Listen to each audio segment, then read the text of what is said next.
Covishield વેક્સિનની આડઅસરોને લીધે થતા મૃત્યુ અંગે એક પછી એક હકીકતો સામે આવી રહી છે. એમ છતાં ભારતીય જનતા પાર્ટીના શાસકો વેક્સિન બનાવતી ખાનગી કંપનીના બચાવનામા રજૂ કરી રહ્યા છે.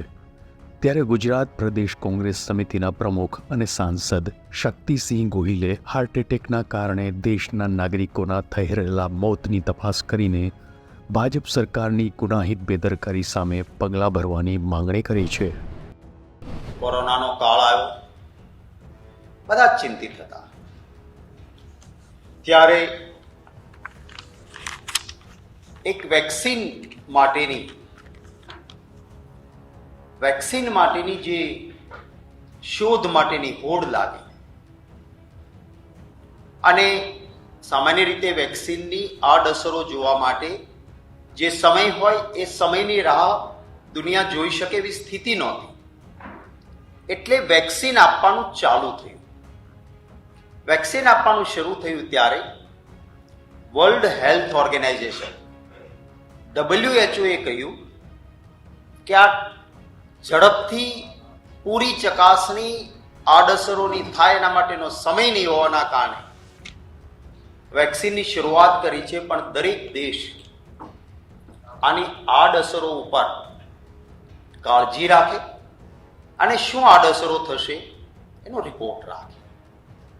આપણે જો એ દિવસોને યાદ કરીએ તો એ દિવસો દરમિયાન એક મુહિમ ચાલી, વગર વેક્સિનનું સર્ટિફિકેટ કોઈ નીકળી ના શકે એવી પરિસ્થિતિ પણ પેદા થઈ. એ વખતના સમય પછી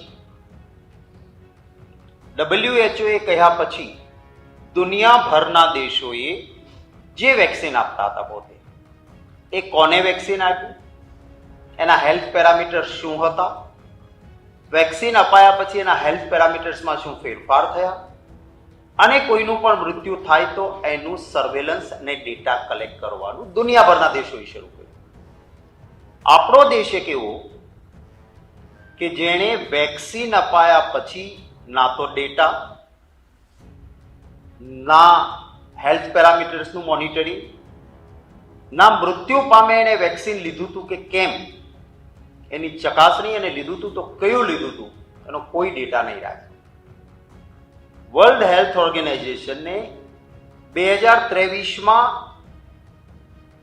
એક ઇમરજન્સી ગાઈડલાઇન્સ બહાર પાડી અને વર્લ્ડ હેલ્થ ઓર્ગેનાઇઝેશને કહ્યું કે જે રીતે વેક્સિનની આડઅસરોમાં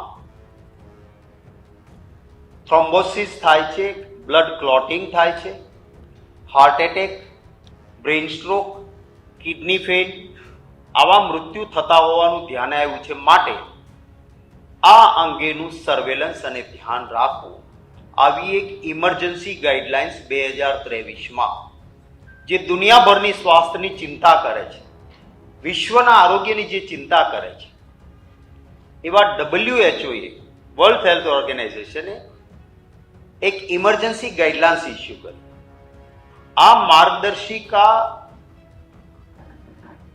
વર્લ્ડ હેલ્થ ઓર્ગેનાઇઝેશને રિલીઝ કર્યા પછી પણ આપણા દેશમાં ના ડેટા કલેક્ટ કરવાનું શરૂ થયું, ના કોઈ ચીવટ રાખવાનું શરૂ થયું, ના કોઈ પણ પ્રકારની આ અંગેની ચિંતા સરકારે કરી. પાર્લામેન્ટમાં એમીબેન અને હું આ મુદ્દે કે આ પ્રકારના મૃત્યુ થવા માંડ્યા ગુજરાતમાં, આખા દેશમાં, યુવાન હોય, હેલ્ધી હોય, ફટાક દઈને હાર્ટ એટેક આવીને ગુજરી જાય, હરતો ફરતો માણસ બ્રેઇન સ્ટ્રોક આવે ને જતો રહે, ડાયાલિસિસ કરાવવું મળે અને કિડનીઓ ફેલ થવા માંડી. આ જ્યારે આંકડાઓ વધ્યા ને કેટલાક ડોક્ટર્સ પણ અમને કહેવા માંડ્યા કે આનું કારણ આ વેક્સિન લાગે છે. મેં 0 વર્ષની નોટિસ પાર્લામેન્ટમાં આપી કે આવા મૃત્યુઓ થાય છે, 0 વર્ષની નોટિસની ગંભીરતા લેવી જોઈએ. મારી 0 વર્ષની નોટિસ હતી. સરકારનું પેટનું પાણી ના આવ્યું, કોઈ પણ પ્રકારનું સર્વેલન્સ ના થયું.